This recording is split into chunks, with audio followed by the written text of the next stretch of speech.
Давньоримські джерела стверджують, що ця жінка тричі виходила заміж і позбавила життя двох своїх чоловіків. Вона знищувала і відправляла у вигнання ворогів. Завдяки інтиму, інтригам та маніпуляціям вона стала імператрицею, посадила свого сина на трон і використовувала його як інструмент для правління державою.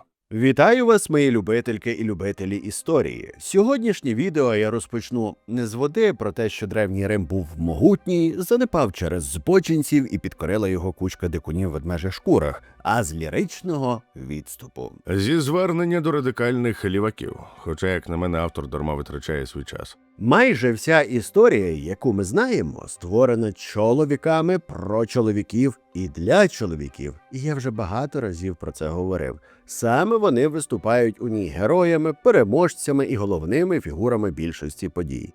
А ось жінки часто з'являються десь на периферії, як деталь чиєїсь біографії, як чиясь дружина, коханка або ж мати. Їхній реальний вплив на політику, змови, рішення на долю цілих держав або применшуються, або пояснюються емоціями, інтригами чи жіночою істерією. Саме тому дослідження історії жінок довгий час було складним, бо джерела вже були сформовані з певним перекосом, а саме патріархальним. І саме цей перекос доводиться враховувати навіть у сьогоднішньому відео, але про це згодом. Проте виникає інша крайність. Частина сучасного фемінізму, особливо в його популярному медійному вигляді, працює як набір готових висновків. Наприклад, що будь-яка історична ситуація автоматично зводиться до пригнічення, а будь-яка жіноча фігура має розглядатися як жертва системи або її опонентка. Через це складні біографії спрощуються до потреб певної групи, а джерела читаються вибірково, лише там, де вони підтверджують уже сформовану позицію. Взяти, до прикладу, те, як Біблію юзають сектанти, чи історичний приклад Клеопатри. У частині досліджень її постать зводиться або до стереотипу фатальної спокусниці, або навпаки, до одновимірного символу боротьби з патріархальним порядком. В обох випадках складна політична діяльність правительки, її дипломатія, економічні рішення, стратегічні союзи опиняються в аналах історії. Тож сьогодні будь-яка спроба розібратися в історії жінок без ідеологічного фільтра може викликати неадекватну реакцію. Мовляв, чоловік не має права розповідати про це, бо в нього є піструн. Але суть не в тому, хто саме розповідає історію, а в тому, чи здатна людина працювати з матеріалом, критично читати джерела і відділяти факти від хворої фантазії. Якщо ж ігнорувати і кричати «Фрі Палестайн» і на шибеницю власників прутнів, то ми просто міняємо одну спрощену картину на іншу. Тобто патріархат на псевдофемінізм. Проте дослідження місця жінки в історії є надзвичайно важливою темою, тому що вона заповнює прогалини в традиційній науці, підкреслюючи часто ігнорований внесок панінок у ту ж науку, політику та культуру. Це також важливо для руйнування стереотипів, глибшого розуміння витоків нерівності та розширення можливостей майбутніх поколінь. Адже історія потребує різноманітних прикладів для наслідування. Не всі ж мають виростати з орієнтиром лише на постаті на кшталт Чингісхана. Можливо, хтось захоче рівнятись на героїню сьогоднішнього відео – Юлію Агрипіну, ту тітку, яку ви бачили на прев'ю. Античні автори, щоправда, змальовували її вкрай похмурому світлі. У їхніх текстах вона постає як царевбивця, отруйниця та інтригантка, а також як марнотратка і жінка, як би то сказали бабки під під'їздом, з сумнівною репутацією. Настільки, що їй приписували зв'язки з власним братом і сином. Справді, деякі з приписуваних їй злочинів виглядають жахливими і могли б змусити зашарітись бліді щочки Юлії Володимирівни. Але наскільки ці свідчення відповідають дійсності, давайте розбиратись. Попередження. Як ви вже зрозуміли, автор і диктор мізогіни, інцели, праворадикальні ліваки, які жартують про інтим, релігію і тупість людей, хоча ми теж тупі. Отож, ви попереджені. Поки не пізно, вимкніть відео, адже воно шкідливе для вашого здоров'я. Відкатка яйцями не поможе. Народилась Агрипіна близько 15-го року нашої ери у військовому таборі на Рейні. І ви запитаєте, а як це так? бо її батьком був германік Юлій Цезар Клавдіан, найвідоміший воїн свого часу, племінник і прийомний син імператора Тиберія, а матір'ю була Агрипіна старша, улюблена онука Октавіана Августа. Вона цікава тим, що не жила за звичним для римлянки життям, де дружина залишається вдома, готує борщі, робить губки і чекає чоловіка з війни. Замість цього вона вирушила разом із ним у похід. Ймовірно, її мотиви були щирими. Однак такий крок сприймали неоднозначно, і він викликав суперечливу реакцію в римському суспільстві. Коли нашій героїні Юлії Агрипіні виповнилось 4 рочки, її татусь Германік помер у Сирії за дивних обставин. В принципі, як завжди в Римській імперії. Його смерть пов'язували з отруєнням, і Агрипіна старша, мамуся нашої героїні, і я це повторюю для того, щоб ви не заплутались, поклала відповідальність за це на Тиберія. Вона вважала, що імператор боявся популярності Германіка серед військових і бачив у ньому загрозу для своєї влади. Чи був імператор причетний до цього, чи ні, невідомо. Однак він відмовився організувати публічний похорон для свого прийомного сина. До речі, за часів правління Тиберія канонізували Ісуса. Тоді вдова Германіка прибула до Риму з прахом чоловіка. У супроводі дітей і великого натовпу вона провела мовчазну процесію вулицями міста до мавзолею Августа, де й поховала коханого. Цей крок сприйняли як відкритий виклик імператору, що викликало у нього обідку. Через кілька років Тиберій згадав про неї і помстився за цю образу, наказавши позбавити життя 2 її синів, залишивши в живих лише одного, а саму Агрипіну старшу, мамуську, вислав на Понтійські острови, де вона ще трохи попунтувалась і померла. І ці події напевно залишили глибокий слід в психіці нашої героїні Агрипіни молодшої і сформували її підхід до влади. Вона не обирає відкритого протистояння проти системи, як це зробила її мати, а намагалась діяти обережніше. У 28-му році, коли Агрипіні було 13, Тиберій видав її за батькового двоюрідного брата Гнея Доміція Агенобарба, людину, яка була в усіх аспектах свого життя огидною. Боже, воно дійсно стрьомне. Про цей період життя Агрипіни хроніки ніц не пишуть, аж до моменту смерті імператора Тиберія, який наприкінці свого правління усиновив єдиного живого брата нашої героїні – Гая, в результаті чого він став новим правителем Риму. І знаєте ви його під ім'ям Гай Юлій Цезар Август Германік, ну або ж Калігула. Першим кроком нового правителя було відновлення репутації родини. Імператор обсипав своїх 3 сестер почестями та включив їх до офіційних молитов. Дівчата були зображені на монетах, викарбуваних у перший рік правління Калігули. Агрипіна була представлена як уособлення безпеки та сили держави, поряд із Друзілою і Лівіллою, які символізували образи злагоди та удачі.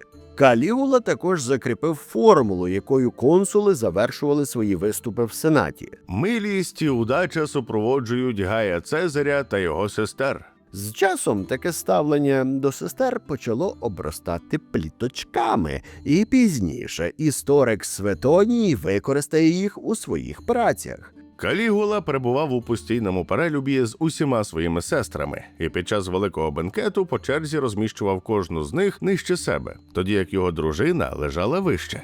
Тим часом Агрипіна народила свого єдиного сина Луція Доміція Агенобарба, поета, спортсмена, творця величезного пантеону християнських мучеників і піромана Нерона. Я, звісно, стібусь, але навіть батько відомого артиста сказав про нього так. Від мого шлюбу з Агріпіною не може народитися нічого, крім горя і жаху для людства. Як тільки її дитя вилізло на світ Божий, до речі, народився він з проблемами, тобто пологи були складні, мати поставила перед собою чітку мету – забезпечити йому імператорську владу. Для жінки її походження це виглядало цілком закономірно. У римському середовищі матері активно просували інтереси своїх відприсків. В принципі, зараз теж ніц не змінилось. Водночас її прагнення виходили за межі звичайних бажань імперської мамки. Вона шукала можливості впливати на політичні процеси. Оскільки жінкам був закритий прямий доступ до управління, шлях до влади пролягав через сина. Але реалізація цього задуму вимагала значних зусиль і супроводжувалася серйозними ризиками. Згодом помирає улюблена сестра Калігули – Друзілла. Після цього імператор зварював і розпочав жорсткі репресії проти потенційних суперників, що спричинило відчудження з боку сенату. У цій ситуації Лівіла та Агрипіна, побоюючись за своє життя, вступили у змову з чоловіком Друзіли – Лепідом, якого Калігула призначив своїм наступником. Подробиці змови залишаються неясними, а історики навіть сумніваються, чи вона взагалі існувала. Калігула оприлюднив листи своїх сестер, у яких детально описувався їхній перелюбний зв'язок з Лепідом та інтриги проти імператора. Чоловіка стратили, а Лівілу та Агрипіну звинуватили в аморальній поведінці і відправили у заслання. Як останнє приниження, їх змусили взяти з собою прах страченого Лепіда. Проте вже через рік, за давньою римською традицією, Калігула був вилікуваний від епілепсії, і владу отримав Клавдій, хтивий дядько попереднього імператора. Він скасував вирок і дозволив племінницям повернутись до Риму. Поки Агрипіна мотала срок на Соловках, її чоловік помер, але незабаром вона знову вступила в шлюб. За ініціативи Клавдія її одружили з впливовим і заможним Гаєм Салюстієм Криспом.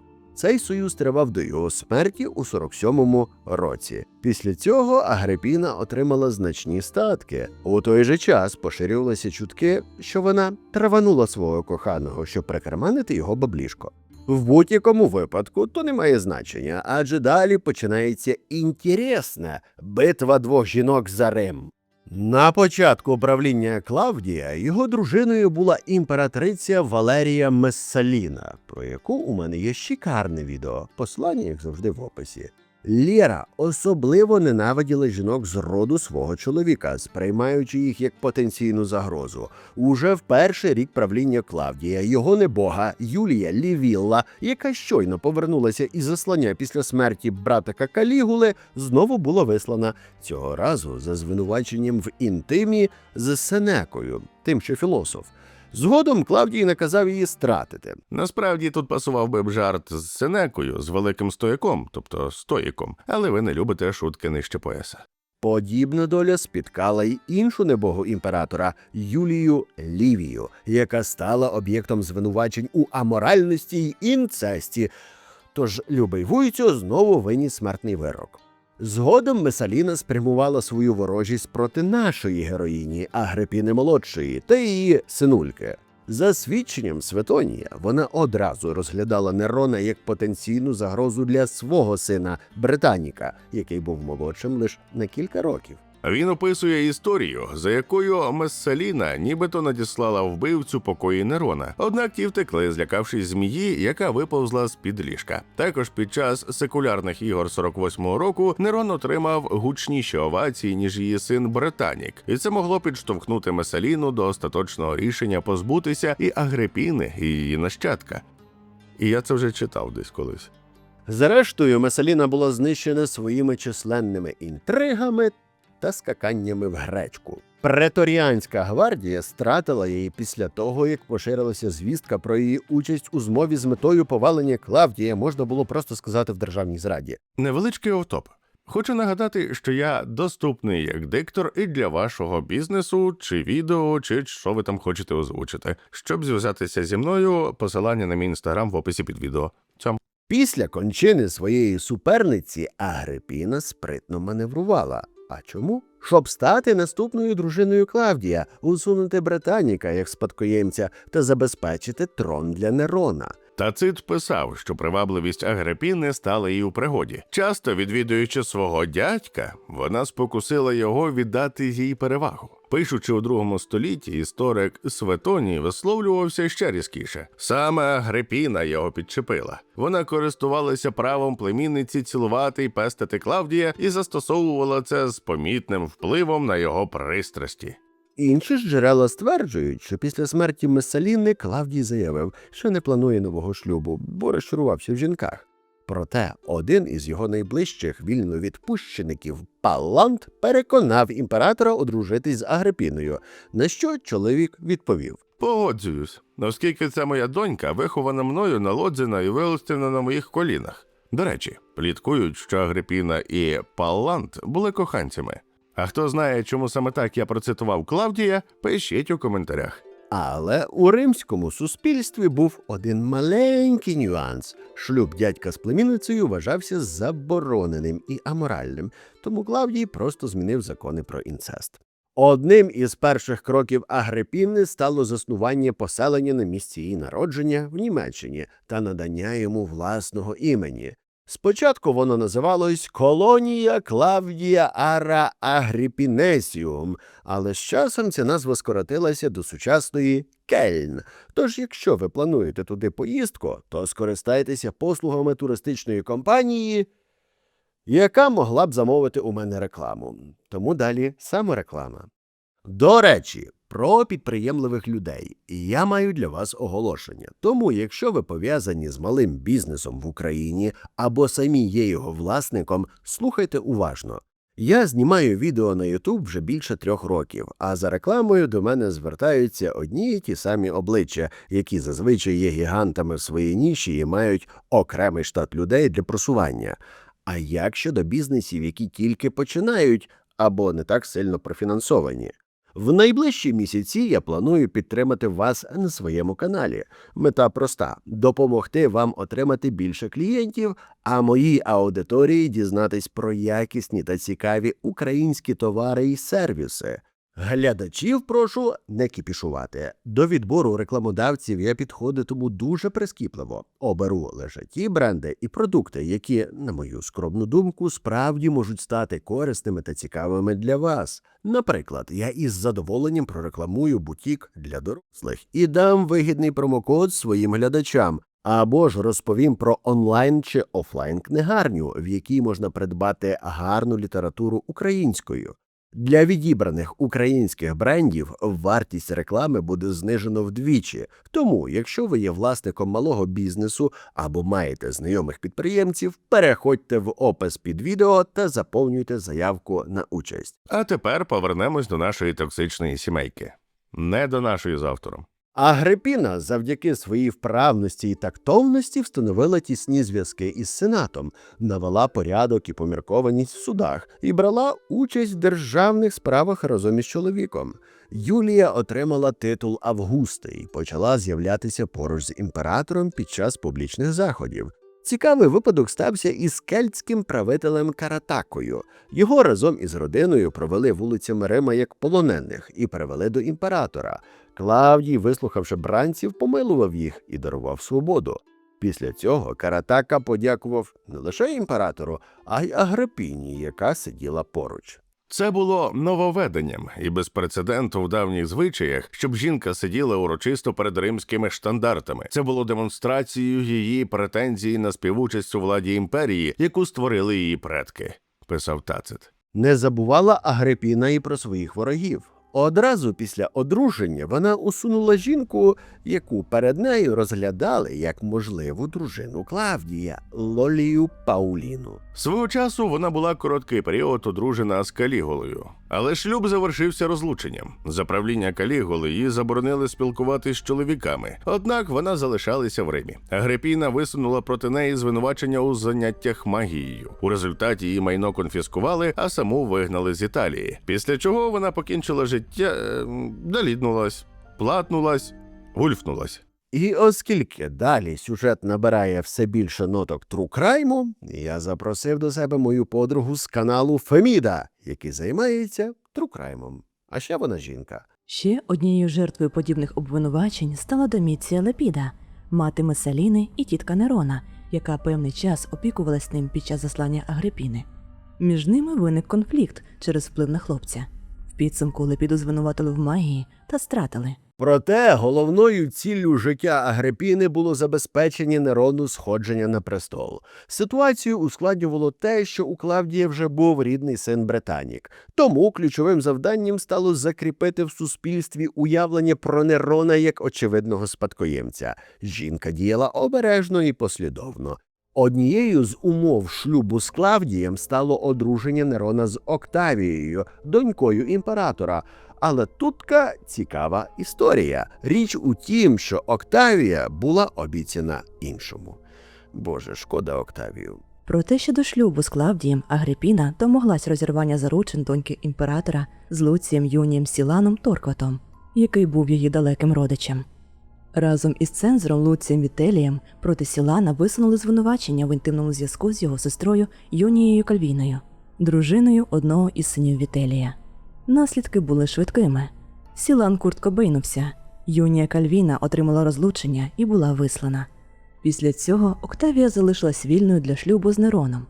Уже в 54-му році Агрипіна наказала вбити старшого брата Сілана, Марка, побоюючись помсти.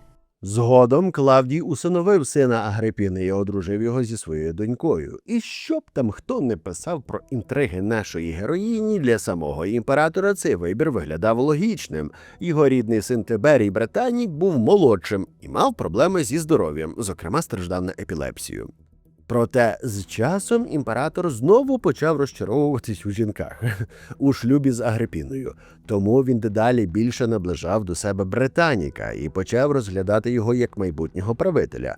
Усвідомивши зміну настроїв при дворі, Агрипіна дійшла висновку, що зволікання працює проти них, і шанс для Нерона отримати владу з'явиться лише за швидкого розвитку подій, наприклад, смерті правителя. І тут фортуна повернулась до Агрипіни правильною стороною. Клавдій змалку не відрізнявся богатирським здоров'ям. Навіть рідна матуся казала, що він людина, яку природа тільки почала створювати, але не закінчила. Тому імператор взяв і помер. Одні історики кажуть, що природною смертю. Але це не цікаво для відео, тому в йодобільшості, яка стверджувала, що його отруїла Агрипіна, хоч жодних підтверджень цьому немає. Подейкують, що до справи залучили Локусту, відому майстриню отрут, яку таємно викликали до палацу. План почали реалізовувати обережно. Клавдій, пам'ятаючи долю своїх попередників, мав налагоджену систему безпеки. Першою перешкодою був дегустатор. Є дві версії, як жінки його прибрали. За однією просто дочекались моменту, коли його не буде поруч. За іншою, веселою, спровокували б нього діарею. Коли дегустатор побіг читати інструкцію на освіжувачі повітря, залишалося отруїти страву, яку імператор без вагань скуштує. Вибір впав на білі гриби, які він обожнював. Фатальний день почався. Спершу Клавдію дали випити вина, а згодом Агрипіна принесла чоловікові улюблену страву. Нічого не підозрюючи, він з'їв делікатес і за хвилину зрозумів, що гриби, певно, пересолені. З'явилися спазми, стало важко дихати, і він втратив можливість говорити. У таких випадках у Клавдія був підготовлений засіб, щоб викликати блювання – перо. Однак і його заздалегідь обробили отрутою. Останньою надією залишався лікар, але і він, як стверджують джерела, був заздалегідь підкуплений. Уже за кілька годин після смерті Клавдія юного Нерона визнали правителем і військо, і сенат. Светоній згадує, що під час похоронної промови на честь екс-імператора Нерон оголосив, що Агрипіна опікуватиметься як державними, так і приватними справами. Їй дозволяли бути присутньою на засіданнях сенату, хоча й за завісою, а її портрет разом із Нероном з'являвся на монетах і в офіційній скульптурі. Проте в перший рік правління синульки її становище почало змінюватись. Ну що поробиш? Фортуна повернулася до нього іншим боком. Нерон зблизився з вільновідпущеницею Клавдією Акте, що викликало різке невдоволення Агрипіни, адже, як пишуть античні історики, в неї був особливий зв'язок з сином. Клувій повідомляє, що Агрипіна у своєму бажанні зберегти владу зайшла настільки далеко, що неодноразово опівдні, коли Нерон був уже розпалений вином і розвагами, вона з'являлася перед своїм напівп'яним сином розкішно одягненою та пропонуючи себе. Ті, хто був поруч, помічали пристрасні поцілунки та ласки, що віщували ганьбу. Sweet home Alabama, when the sky is so blue. Тацит, напевно, намагаючись бути об'єктивним, подає і іншу версію. Нібито ініціатором особливого зв'язку був сам Нерон, але Сенека, вчитель імператора, шукав допомоги проти чарів матері Нерона і познайомив його з Актою. Натомість інший історик Светоній описує найбільш шокуючі плітки того часу. Кажуть також, що кожного разу, коли він їхав у ношах разом зі своєю матір'ю, плями на його одязі згодом доводили, що він вступав з нею в інтимний зв'язок. Більше того, він завів собі коханку, яка, за загальними переконаннями, була надзвичайно схожа на Агрипіну. А ще інший історик Касій Діон писав, Нерон хвалився цим зв'язком. Він тримав при собі наложницю, яка була точною копією його матері, і сказав усім, що спить із нею лише тому, що вона нагадує йому Агрипіну. До речі, у автора є 4 бонусних відео на дану відверту тематику з дуже цікавим відеорядом. З парнухою. І щоб отримати її в подарунок, достатньо задонатити за цими QR-кодами, які ви бачите на екрані, чи за посиланням у описі. Після такої зради Агрипіна почала підтримувати Британіка, чи як альтернативного претендента, чи як засіб тиску на імператора. Перед Нероном постала необхідність зробити вибір між потенційною загрозою або з боку матері, або зведеного брата, тому у лютому 55-го року нашої ери Британіка було отруєно під час його ж бенкету. Після цього протистояння між матір'ю та сином стало відкритим. У подальших роках Агрипіна пильно стежила за його діями та критикувала їх. Нерон цього не став терпіти і змусив матусю залишити палац і переселитись до іншої імператорської резиденції в Мізені. Попри це, Юлія ще певний час зберігала частину впливу на сина, і, що цікаво, цей період вважають найбільш стабільним у його правлінні. Проте сімейне напруження лише зростало. Синуля поступово позбавляв матір почесного статусу, обмежував її можливості та усунув її особисту охорону. Він також погрожував зректися влади, ото як личить маминому синку. Перебуваючи у своїй резиденції або під час коротких поїздок до Риму, Юлія завжди залишалась під наглядом. Попри це, у Мізені її продовжували називати Августою, і вона інколи бачилась із сином.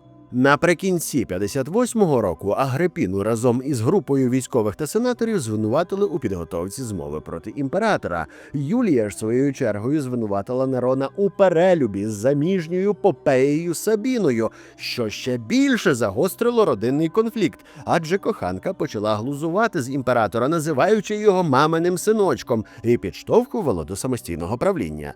Але це лише одна з багатьох версій. В будь-якому випадку Нерон почав розглядати можливість розлучення з Октавією і шлюбу з Попеєю, однак розумів, що за життя Агрипіни такий крок неможливий. У результаті він дійшов висновку, що найпростішим способом вирішити проблему є фізичне усунення улюбленої матусі. За переказами було кілька спроб реалізувати цей план. Стверджують, що її намагалися отруїти. Підсилали агента 47-го, а також готували обвал стелі у її покоях під час сну. Попри це, всі ці спроби виявилися невдалими, і Агрипіна щоразу уникала загибелі. Ну а далі ми маємо аж 3 версії того, що відбулося. Після поради свого колишнього наставника і вільновідпущеника Аніцета, Нерон обрав витончений спосіб позбутись матері. Імператор наказав збудувати спеціальний човен, який мав затонути під час подорожі. Попри те, що Агрипіна знала про небезпеку, вона все ж піднялась на борт. За сигналом слуги Нерона обвалили обтяжену свинцем покрівлю, але Агрипіну захистили високі стінки її ложа. Втім, не всім пощастило.